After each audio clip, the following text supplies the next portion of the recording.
Olá, meus amigos, sejam todos bem-vindos ao momento de reflexão do Prozebem.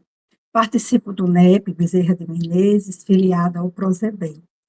Nesse instante, agradecemos a Deus, ao Mestre amado Jesus, e também rogamos aos benfeitores espirituais desta casa de oração Bezerra de Menezes, para que nesse momento nos proteja, nos inspire para a nossa reflexão da noite de hoje, que essa reflexão seja bem compartilhada com todos. Hoje estudaremos o Evangelho de Lucas, capítulo 5, versículos de 8 a 11, com o título Os Primeiros Quatro Discípulos, onde também nós vamos encontrar em Mateus, capítulo 4, versículos de 18 a 22, em Marcos, capítulo 1, versículos de 16 a 20. Vamos ver agora a nossa bibliografia, ou seja, aqueles livros que nós pesquisamos. A Gênese, de Allan Kardec, Eliseu Rigonato, o Evangelho dos Humildes, Caibar Schutter, o Espírito do Cristianismo, a Boa Nova pelo Espírito Humberto de Campos, Irmão X, né, no capítulo 4, a família Zebedeu, Caminho, Verdade e Vida pelo Espírito de Emmanuel, capítulo 21, e Pão Nosso pelo Espírito Emmanuel, também capítulo 21. E no livro também Tratado dos Evangelhos, de Emílio Brasileiro. E assim nós vamos iniciar, né, o nosso evangelho. Nós ficamos encarregados desse estudo maravilhoso, do versículo, capítulo 5, versículos do 8 ao 11. Mas antes nós vamos fazer uma pequena revisão, porque esse capítulo é do versículo 1 ao 11. Nós ficamos encarregados do versículo 8 ao 11. Mas aí eu vou fazer um pequeno resumo, tá? Para que a gente possa entender o desenrolar da história. E vamos começar assim. O lago de Genezaré, ou Mar de Tiberíades, como também era chamado Mar da Galileia, tem 20 quilômetros de comprimento, de norte a sul. A largura entre 6 a 12 quilômetros. O Rio Jordão deságua no Mar da Galileia, é circundado por terras altas, apresenta superfície suave, mas sujeita a repentinas e fortes ventanias. Mas antes de dar esse início, que aqui foi só o início, nós vamos ler, como eu prometi a vocês, tá? Do capítulo 2, desculpe, capítulo 5, versículos de 8 a 11, que fala assim, os primeiros quatro discípulos. Capítulo 5, versículos de 1 a 11. E sucedeu que, ao espremer-se a multidão em torno dele, para ouvir a palavra de Deus, ele mesmo estava de pé, junto ao lago de Genezaré, e viu 2 barcos atracados junto ao lago. Os pescadores, tendo desembarcado deles, lavavam as redes. Entrando em um dos barcos, que era de Simão, pediu-lhe para afastar-se um pouco da terra. Após sentar-se, ensinava as turbas do barco. E quando acabou de falar, disse a Simão: Faze-te ao mar alto e desce as vossas redes para a pescaria. Em resposta, disse Simão: Comandante, labutando durante toda a noite, nada apanhamos. Mas, com base em tua palavra, descerei as redes. Ao fazerem isso, recolheram uma numerosa quantidade de peixes, as redes deles se rompiam. E acenaram aos parceiros do outro barco para vir arrastar as redes junto com eles. Vieram e encheram ambos os barcos, a ponto de se afundarem. Ao ver isso, Simão Pedro prosternou-se diante dos joelhos de Jesus, dizendo: Senhor, afasta-te de mim, porque sou um homem pecador. Pois o assombro apoderou-se dele e dos que estavam junto com ele, em razão da pesca dos peixes que arrastaram juntos. De forma semelhante também de Tiago e João, filhos de Zebedeu, que eram sócios de Simão. E Jesus disse a Simão: Não temas, a partir de agora serás pescador de homens. Ao aportarem os barcos sobre a terra, deixando tudo, o seguiram. Agora nós vamos dar continuação ao comentário dessa perícope, dando continuidade.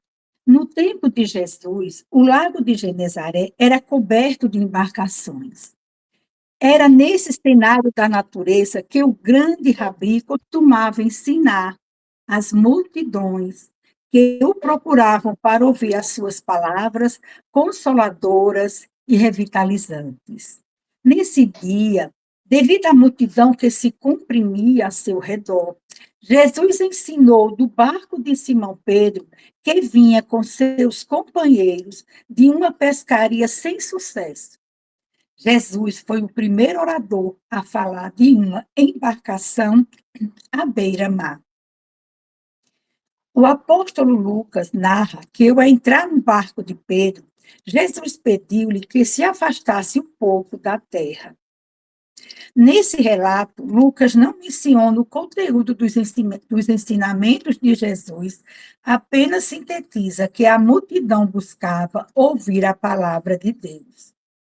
Depois de sua prédica, Jesus decide socorrer os seus discípulos pescadores com novas orientações.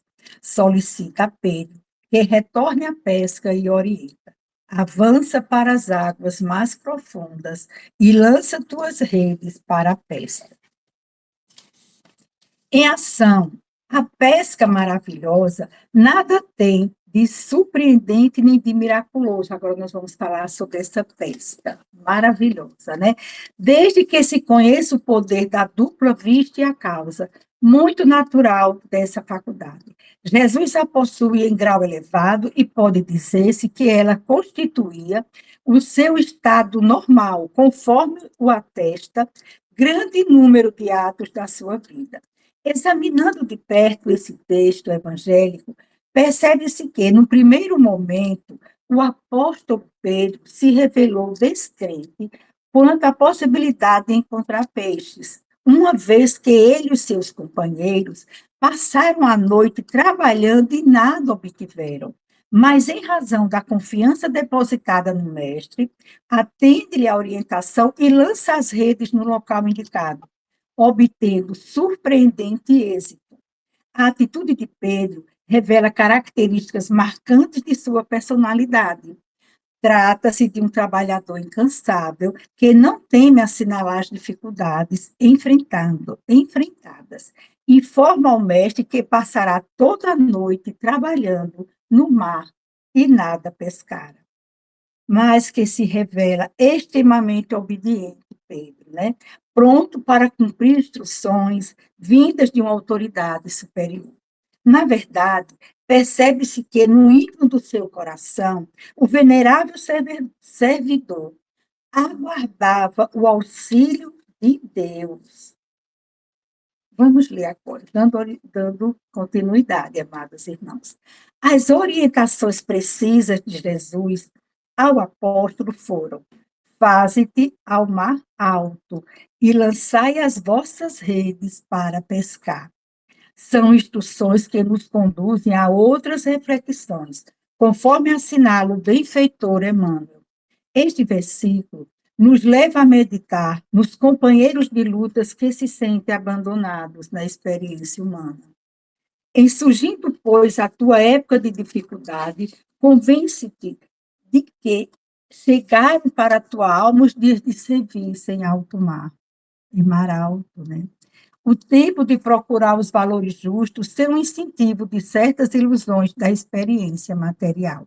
Se te encontras sozinho, se te sentes ao abandono, lembra-te de que, além do túmulo, há companheiros que te assistem e esperam carinhosamente. O pai nunca deixa os filhos desamparados. Assim, se te vês pressentemente, sem laços domésticos, sem amigos certos, na paisagem transitória do planeta, é que Jesus te enviou a pleno mar da experiência, a fim de provares tuas conquistas em supremas lições. Há um outro ponto que merece destaque. É comum que encontraremos referências à pesca, ao mar, e a barcos em alguns textos evangélicos. Representam simbolismo, assim interpretados pelo espírito Emmanuel. Figuradamente, o espírito humano é um pescador dos valores evolutivos. Na escola regeneradora da Terra, a posição de cada qual é o barco. Em cada novo dia, o homem se levanta com sua rede de interesses. Para onde estamos lançando nossas redes diariamente? Aqui é um ponto de reflexão, né? Quando Jesus lança a tua rede para o lado direito, será que nós estamos lançando a nossa rede para o lado direito? Então, é uma questão da gente refletir como e onde nós estamos trabalhando. Busquemos orientação de Jesus. Dedicai vossa atenção aos caminhos retos e achareis o necessário. Né? Da nossa parte, vimos que o tempo passa e continuamos em nossos barcos, operando no mar da vida. O maior ou menor sossego, segundo a posição a que nos ajustamos no contexto evolutivo. No entanto, é bom não esquecer que a qualquer momento Jesus pode requisitar o nosso barco, tal como faz ao de Simão, e nos conduzir ao mar alto para ali realizarmos a pescaria de valores eternos. Nos barcos que nos situamos, estão depositados recursos que dispomos para a realização da nossa transformação espiritual. O cristão sincero, o espírita dedicado, se esforça para todos os dias lançar as redes de interesses renovados no bem do imenso mar da existência, né? E dessa forma é necessário enriquecê-los, entre outros, com os valores da inteligência, da família, das amizades, das relações sociais, dos recursos profissionais.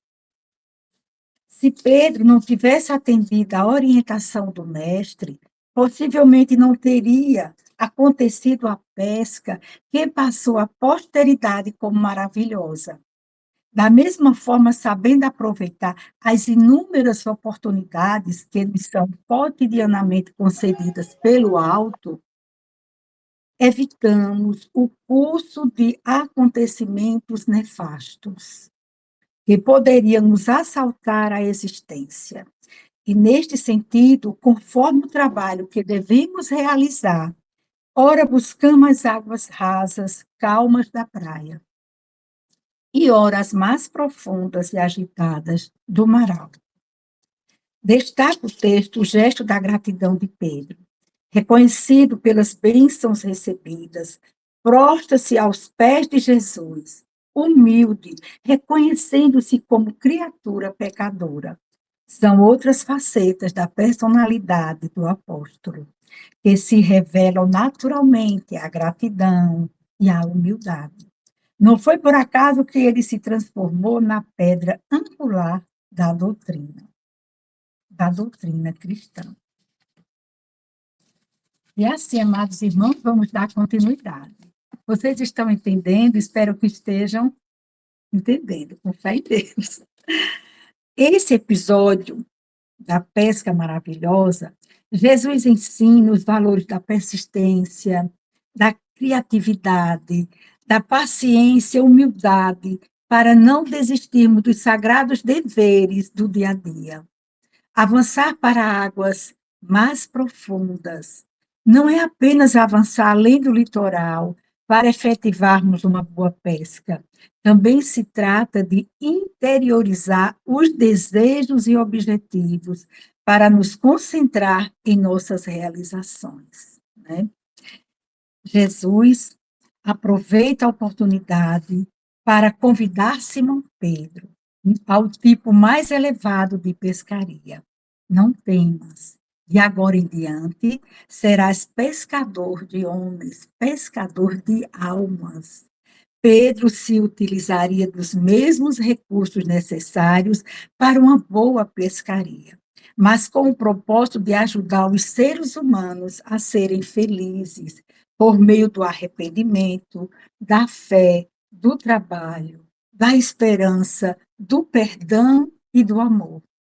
Daquele momento em diante, os discípulos pescadores da Galileia não deixariam de pescar profissionalmente, mas teriam como prioridade seguir os passos do Divino Mestre, com quem eles aprenderiam ensinamentos e assim lançariam as redes de Deus para resgatar seres humanos das trevas oceânicas do ódio e da ignorância. Dariam a vida por aquele sublime pescador e se tornariam mergulhadores celestes do mar do reino dos céus. E assim, amados irmãos, finalizamos, né, a o nosso versículo, o nosso capítulo de 5 a 11. Quero agradecer a todos. Muito obrigada por terem me escutado e até uma nova oportunidade que Deus assim nos conceda. Que assim seja.